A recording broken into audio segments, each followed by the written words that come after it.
દિવસના ખુમારીના ગીતો છે અને બધા એમ કહેતા હોય, કોઈ એમ કહેતા હોય ચારણે ખુમારીના ગીતો લખીને ચડાવી દીધા, કોકની ખોટી ખુશામતું કરી.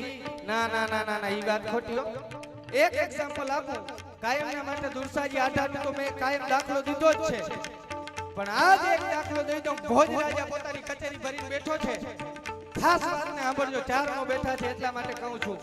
નકર કાયમ ગીત તો અમે ગાઈ જ છીએ, પણ ભોજરાજા પોતાની કચેરી બરાબર ભરીને બેઠો છે અને એમાં કોઈ ખુશામતીઓ કવિ છે, કોઈ ખુશામતીઓ માણસ છે, એ આવીને ખુશામત કરે છે ભોજરાજાની. કે ભોજરાજા શ્રેષ્ઠ ફૂલ ગુલાબ કા, રાજાની બિરદાવલી કરે છે કે એને એમ થયું કે રાજા મને 5-10 ગામ ગરાસ આપી દે. એટલે કોઈ ખુશામતીઓ કવિ આવીને રાજાની બિરદાવલી કરે છે કે ભોજરાજા શ્રેષ્ઠ ફૂલ ગુલાબ કા, श्रेष्ठ दूध गाय का, राजा है तो भोजराजा बाकी राजा काय का.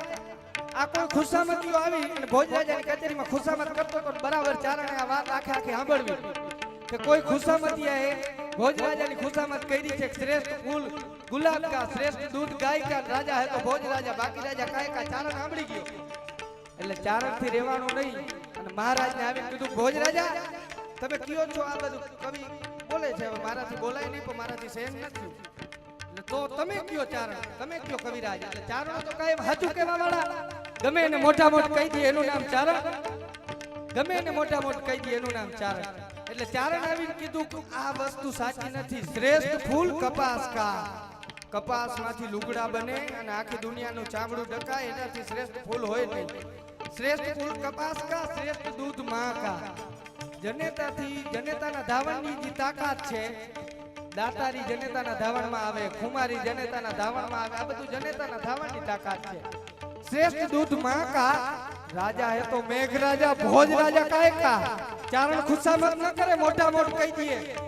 અકબર ને દુરસાજી આધા વાતા સાકા નામનો ચારણ. એ અકબર તું ગમે હોય પણ વાત ગમે હોય પણ સિસોદિયા શાખાના રાજપૂતો છે, સિસોદિયા શાખાના ક્ષત્રિયો છે, તને સલામ ન કરે, ઝૂકે નહીં. તું ગમે હોય મોટા મોટ કહી દે.